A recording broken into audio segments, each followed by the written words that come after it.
Give it to me like.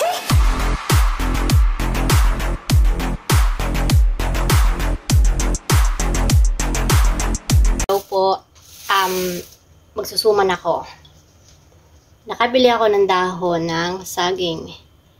$10. $10 lang isang ganito. Hindi ko lang kung makakailang suman to. Pero pagkasyahin natin siya. At syempre, ayan. Pakita sa inyo. Bibili din ako ng gata.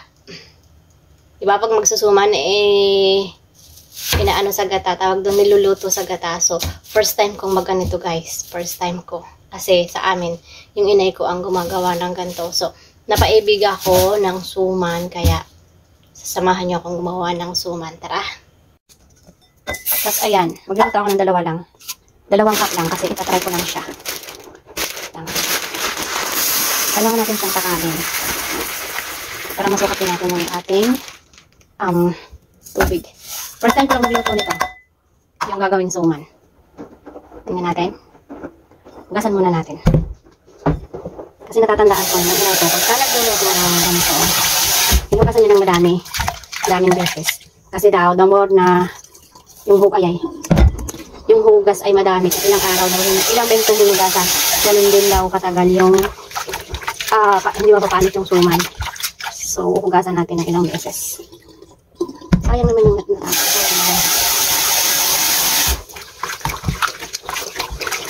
Ilang beses na ba ito? 3? So, 3 days na. Hindi na mag-aabot ng 4 days kasi ang update. Itatry ko lang siya. Yan. Tanggalan lang natin siya ng maraming tubig. Tapos, syempre, kailangan natin ng gata. Tapos ngayon, meron tayong gata. Kasi nga suman, kailangan ng gata. So, lagyan natin ito.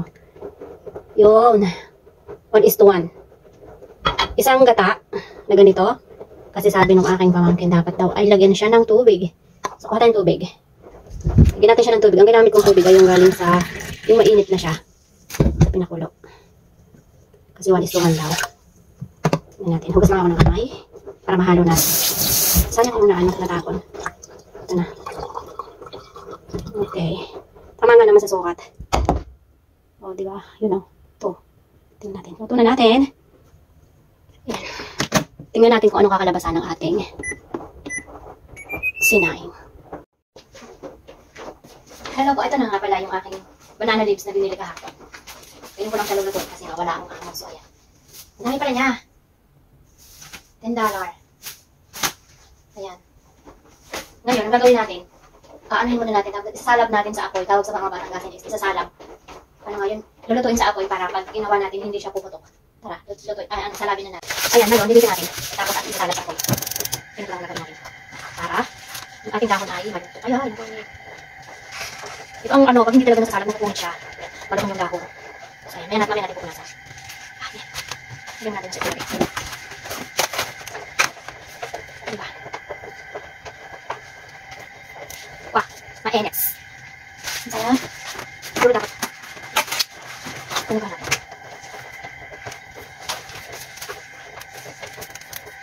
Ano lagi dito? Hindi ba? Alam mo ito siya, na siya pagkalit ng suman. Okay. Sige naman ating lilinisin. Gawin natin. Hati-hati na natin siya. Lagi tayo ng multi. Ay, wala pala. Dapat magkakapalas na kalapat na. Para magkakapalas sila lang ang ating suman. Ouch! Mainit! Nalagay ko dun sa pan. Ano ako sa'yo? Mabilak. Nahaba ka na siya. Ito. Hindi ako masira. Kasi nakit malutong. Alam niya. 2 cups yung aking niluto guys. 2 cups na malagkit. Tingnan natin kung makakamulang saan. Ba't iba ang ano? Ba't iba ang size ng taas na? Uy, okay. Sayang siya. Sino pa naman yung kailangan na? Ganito talaga dapat ng magandang size. Mahaba. Para yung suman, mahaba diba? May natin pa. May natin tatapon yun. Tapos, finish natin.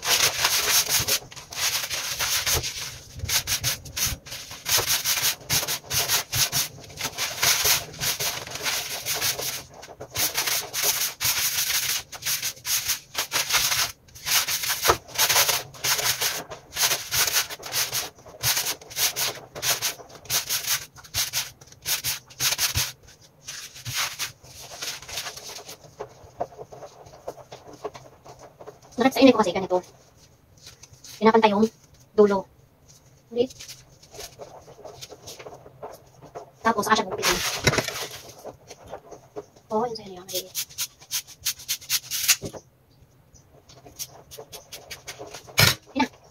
Hindi na magsulat. Oh. Ako na itang mo. Ito ang ginagawa. Hilday. At ito na po pala ang aking sinaing na malagkit. Ito ay pinahabulan ko kanina ng asin. Dahil, nalimutan ko siyang lagyan ng asin kanina. Sa unang video ko. Kung hindi nyo nakita na naglagyan ko siya ng asin. Naalala ko siya. Kailangan ko nga pala siyang lagyan ng asin. Yan na, ang bango na niya. Amoy ano siya, amoy sinanglay. Ayan, tapos itatransfer na natin siya sa ating lagayan. O diba, nilagyan ko ng dahon para mabango. At mag-uumpisa na tayong magluto ng suman. Ang bango niya. Amoy sinaing na malagkit na talaga siya.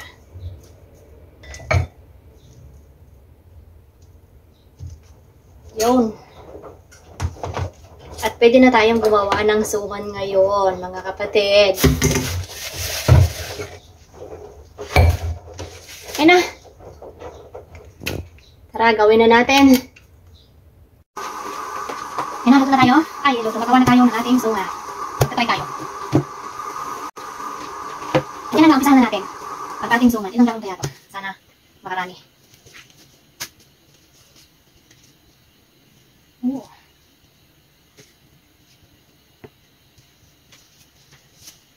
Kasi nung bata pa ako, elementary high school college, patanggasin kasi ang nanay ko, ang mga pamilya ko, kaya magaling sila gumawa ng suman. Natuto akong gumawa ng suman sa kanila. Ginagaling ko yun. Nakikiano ako yan, nakikigulo-gulo sa paggawa ng suman.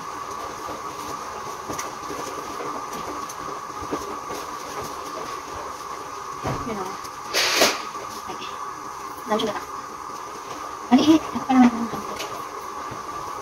Dahil ako tinulangan ko. Ayan. Sisira ko siya. At, masarap na kasi yung ginawa ganito. At tawag sa akin sa Batangas ito is nililigis. Ayan. Kasi rin siya.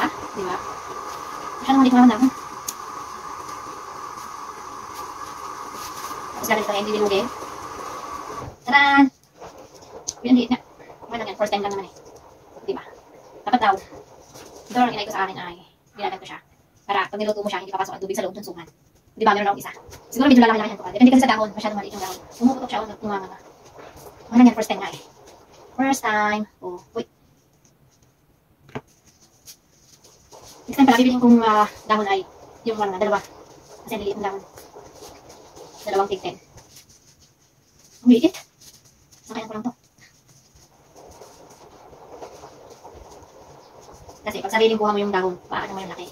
Kung susunod mo yung laki na gusto mo, lang parating dagdagan ng kanin. Ito ay malakot dito sa paggagawa ko ng best time na suman.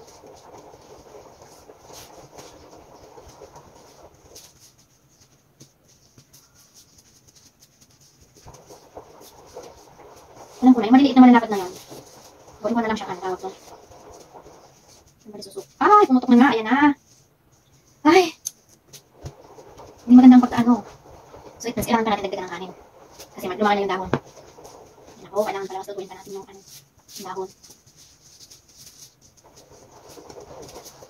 Naman, pumuputok nga siya. Ay, sayang dahon.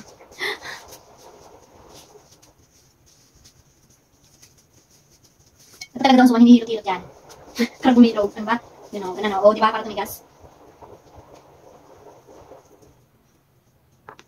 Ang saya. Dapat parang sulutuin ko pa yung dahon niya. Oh! Ayun na! Niluto ko rin yung dahon niya. Oh my God, ang sakit. Sakit siya talaga pagka ganyan pala. Magsusuhan ka, napapasok ka.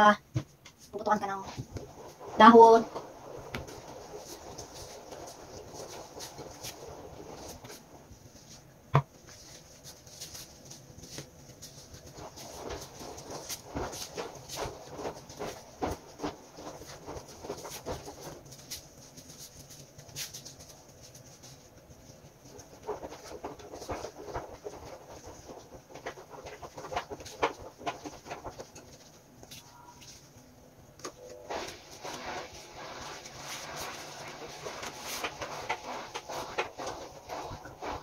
Di ba? Hindi na pumuputok yung dahon niya.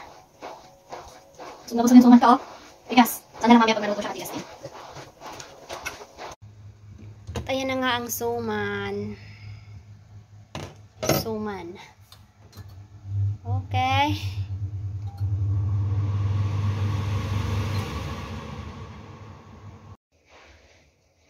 At ayan na nga po yung suman kong ginawa. Tanghalian, hapunan, merienda, kasama-sama na. Wala po ditong piyestahan. Nakagawa ako ng siyam na suman. And, syempre, may asukal at itlog na nilaga. Ayan. Kapag namimiss ni Inday, ni Kumare, ang suman, gagawa ka talaga ng paraan. Ayan. Kain na po tayo ng suman. Ito, binalinusuko siya kasi wala ng dahon. Yan. Amoy suman na siya, saka lasang suman na siya, guys. Yan yun, oh. Tara, kain na!